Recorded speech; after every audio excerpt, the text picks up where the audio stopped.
Israel ದಾಳಿಯನ್ನು ಒಪ್ಪೋದಿಲ್ಲ. Iran ಅಧ್ಯಕ್ಷರನ್ನು ಹತ್ಯೆ ಮಾಡಿದ ಅಮೆರಿಕಗೆ ಹೇಳಿ ಧಿಕ್ಕಾರ.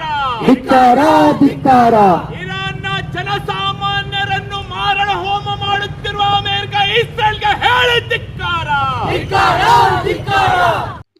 ಎಸ್ಯುಎ ಕಮ್ಯುನಿಸ್ಟ್ ಪಕ್ಷ ಧಾರವಾಡ ಜಿಲ್ಲಾ ಸಮಿತಿ ವತಿಯಿಂದ ಇರಾನ್ ಸರ್ವೋಚ್ಚ ನಾಯಕ ಖಮೇನಿ ಹತ್ಯೆ, ಇರಾನ್ ಮೇಲಿನ ಅಮೆರಿಕ ಇಸ್ರೇಲ್ ದಾಳಿಯನ್ನು ಖಂಡಿಸಿ ಜಿಲ್ಲಾಧಿಕಾರಿ ಕಚೇರಿ ಮುಂದೆ ಪ್ರತಿಭಟನೆ ನಡೆಸಲಾಯಿತು.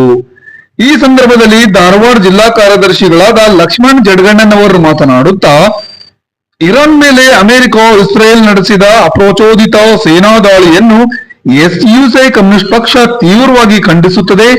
ನರಹಂತಕ ಇಸ್ರೇಲ್ ಪ್ರಧಾನಿಯನ್ನು ಸಹೋದರ ಎಂದು ಕರೆದ ಪ್ರಧಾನಿ ಮೋದಿಯವರ ನಡೆಯನ್ನು ತಿರಸ್ಕರಿಸುತ್ತದೆ.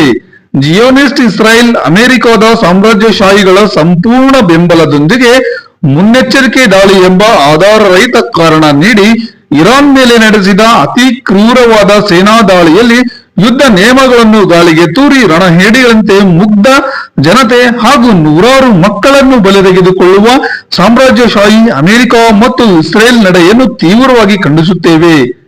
ಯುದ್ಧ ಪಿಪಾಸು ಅಮೆರಿಕದ ಇತಿಹಾಸವೇ ವ್ಯಾಪಾರಕ್ಕಾಗಿ ದೇಶವನ್ನು ಆಕ್ರಮಣ ಮಾಡುವುದು, ದೇಶದ ಸಾರ್ವಭೌಮತ್ವವನ್ನು ಹಾಳುಗೆಡುವುದು, ಕ್ಷುಲ್ಲಕ ಕಾರಣ ನೀಡಿ ದೇಶದ ಪ್ರಧಾನಿಯನ್ನೇ ಅಪಹರಿಸುವುದು ಇದು ನಿರಂತರವಾಗಿ ನಡೆಯುತ್ತಿದೆ. ಎಂದಿನಂತೆ ಈಗಲೂ ಅಮೆರಿಕದ ಸಾಮ್ರಾಜ್ಯಶಾಹಿಗಳು ಇರಾನ್ ಮೇಲೆ ನಡೆಸುತ್ತಿರುವ ಬಹಿರಂಗ ಸೇನಾ ಹಸ್ತಕ್ಷೇಪವಾಗಿದೆ. ಇರಾನ್ ಮೇಲಿನ ಈ ನೇರ ಆಕ್ರಮಣವನ್ನು ತಕ್ಷಣವೇ ನಿಲ್ಲಬೇಕೆಂದು ಒತ್ತಾಯಿಸುತ್ತೇವೆ.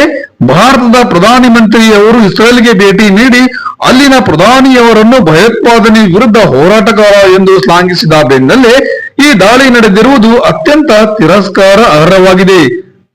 ಸಾರ್ವಭೌಮ ಇರಾನ್ ವಿರುದ್ಧದ ಈ ನೇರ ಆಕ್ರಮಣವನ್ನು ನಿಲ್ಲಿಸುವಂತೆ ಅಮೆರಿಕ ಸಾಮ್ರಾಜ್ಯಶಾಹಿಗಳು ಮತ್ತು ಜಿಯೋನಿಸ್ಟ್ ಇಸ್ರೇಲ್ ಮೇಲೆ ಒತ್ತಡ ಹೇರಲು ವಿಶ್ವದ ಜನತೆ ಒಗ್ಗೂಡಿ ಪ್ರಬಲ ಜನ ಚಳುವಳಿ ರೂಪಿಸಬೇಕೆಂದು ಈ ಸಂದರ್ಭದಲ್ಲಿ ಕರೆ ನೀಡಿದರು. ಭಾರತ ಸರ್ಕಾರವು ತಕ್ಷಣವೇ ಜಿಯೋನಿಸ್ಟ್ ಇಸ್ರೇಲ್ ಮತ್ತು ಅಮೆರಿಕದೊಂದಿಗಿನ ಎಲ್ಲಾ ರಾಜತಾಂತ್ರಿಕ ಸಂಬಂಧಗಳನ್ನು ಕಳೆದುಕೊಳ್ಳಬೇಕೆಂದು ನಾವು ಒತ್ತಾಯಿಸುತ್ತೇವೆ ಎಂದರು. ಪ್ರಪಂಚದಾದ್ಯಂತ ಶಾಂತಿಪ್ರಿಯ ಜನತೆಯ ಪ್ರತಿಭಟನೆಯ ಧ್ವನಿ ಮೊಳಗಬೇಕಿದೆ. ಸಮಾಜವಾದಿ ಸೋವಿಯತ್ ಒಕ್ಕೂಟದ ಪ್ರಾಬಲ್ಯವಿದ್ದಾಗ ಸಾಮ್ರಾಜ್ಯಶಾಹಿ ಅಮೆರಿಕದ ಆಟ ನಡೆಯುತ್ತಿರಲಿಲ್ಲ. ಈ ಸಂದರ್ಭದಲ್ಲಿ ಸಮಾಜವಾದಿ ವಿಚಾರಗಳು ಎಲ್ಲೆಡೆ ಬೆಳೆಯಬೇಕು ಎಂದರು. ಇವತ್ತು ಯುದ್ಧ ಪಿಪಾಸು ಅಮೆರಿಕನ್ ಸಾಮ್ರಾಜ್ಯಶಾಹಿಗಳು ಏನು ಮಧ್ಯಪ್ರಾಚ್ಯದ ರಾಷ್ಟ್ರಗಳ ಮೇಲೆ ದಾಳಿ, ಅದರಲ್ಲಿ ಏನು ಇರಾನ್ ಮೇಲೆ ಇವತ್ತು ದಾಳಿ ಮಾಡಿ ಅಲ್ಲಿನ ಒಬ್ಬ ಮುಖಂಡನನ್ನು ಇವತ್ತು ಖಮೇನಿ ಅವನನ್ನು ಕೊಲೆಗೈದಿರ್ತಕ್ಕಂಥ ಈ ಒಂದು ಅಮೆರಿಕನ್ ಸಾಮ್ರಾಜ್ಯಶಾಹಿ ಯುದ್ಧ ಕೋರ ನೀತಿಯನ್ನು ನಾವು ಪ್ರತಿಭಟಿಸಿ ಇವತ್ತು ಅದನ್ನು ವಿರೋಧ ಮಾಡಿ ಇವತ್ತು ಪ್ರತಿಭಟನೆ ಮಾಡ್ತಾ ಇದ್ದೀವಿ. ನಿಮಗೆಲ್ಲ ಗೊತ್ತಿರಬಹುದು, ಇತ್ತೀಚೆಗೆ ಲ್ಯಾಟಿನ್ ಅಮೇರಿಕಾ ದೇಶಗಳ ಮೇಲೆ ಇವತ್ತು ದಾಳಿ ಮಾಡ್ತೀವಿ, ವೆನಿಜುವೆಲಾ ಮೇಲೆ.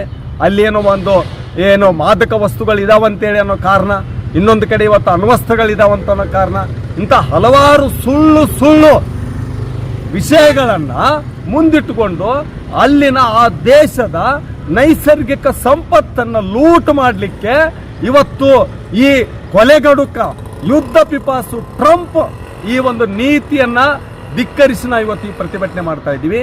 ಅಲ್ಲಿ ಇವತ್ತು ಇರಾನದಲ್ಲಿ ನೂರಾರು ಕಂದಮ್ಮಗಳು ಸಾಯ್ತಾ ಇದ್ದಾರೆ. ಇಡೀ ಸಾರ್ವಜನಿಕರಿಗೆ ಕೂಡ ಈ ಯುದ್ಧದಿಂದ ಸಾವು ಬದುಕಿನ ಮಧ್ಯದಲ್ಲಿ ಭೀತಿಯಲ್ಲಿದ್ದಾರೆ ಅವರು. ಇವತ್ತು ಈ ಒಂದು ನೀತಿ ಏನಿದೆ ಅಲ್ಲಿ ಇವರಿಗೆ ಇನ್ಯಾವ ನೆಪಗಳು ಇಲ್ಲ.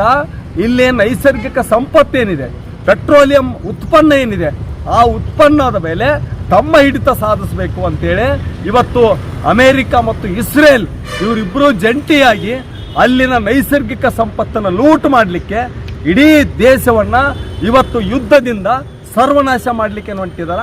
ಇದನ್ನು ನಾವು ಖಂಡಿಸ್ತಾ ಇದ್ದೀವಿ. ಇಲ್ಲಿ ಭಾರತ ಏನಿದೆ ಇದು ಅತ್ಯಂತ ಸಾಮ್ರಾಜ್ಯಶಾಹಿ ವಿರೋಧಿ ನೀತಿಯನ್ನು ತಳೆದಿರ್ತಕ್ಕಂಥದ್ದು. ಆದರೆ ಪ್ರಧಾನಮಂತ್ರಿಯವರು ಇಸ್ರೇಲ್ನ ಪ್ರಧಾನಿ ನನ್ನ ಸಹೋದರ ಇದ್ದಂತೆ ಏನು ಹೇಳ್ತಾ ಇದ್ದಾರ, ಇದು ಅತ್ಯಂತ ಸರಿ ಹೋಗಲ್ಲ ಇದು. ಯಾಕಂದರೆ ಇಡೀ ಎಲ್ಲ ಸಂದರ್ಭದಲ್ಲಿ ಭಾರತ ಸಾಮ್ರಾಜ್ಯಶಾಹಿ ವಿರೋಧಿ ನಿಲುವನ್ನು ತಗೊಂಡಿದೆ. ನಾವು ಅದನ್ನು ಬೆಂಬಲಿಸ್ತೀವಿ. ಸಾಮ್ರಾಜ್ಯಶಾಹಿ ನೀತಿಗಳನ್ನ ವಿರೋಧ ಮಾಡ್ತಾ ಇಡೀ ಜಗತ್ತಿನ ದುಡಿಯೋ ಕಾರ್ಮಿಕ ವರ್ಗದ ಜನಗಳು ಇವತ್ತು ಒಂದಾಗಬೇಕು. ಈ ಯುದ್ಧ ಕೋರ ನೀತಿಯನ್ನು ಸೋಲಿಸಬೇಕು. ಈ ಸಂದರ್ಭದಲ್ಲಿ ಜಿಲ್ಲಾ ಸಮಿತಿಯ ಸೆಕ್ರೆಟರಿಯೇಟ್ ಸದಸ್ಯರಾದ ಗಂಗಾಧರ್ ಬಡ್ಗೇರ್, ಜಿಲ್ಲಾ ಸಮಿತಿ ಸದಸ್ಯರಾದ ಭುವನ ಬಳ್ಳಾರಿ, ಶರಣು ಗೋನವರ್, ಮೊದಲತಾ ಗೌಡರ್, ಭವಾನಿ ಶಂಕರ್ ಹಾಗೂ ಇನ್ನಿತರರು ಈ ಸಂದರ್ಭದಲ್ಲಿ ಉಪಸ್ಥಿತರಿದ್ದರು.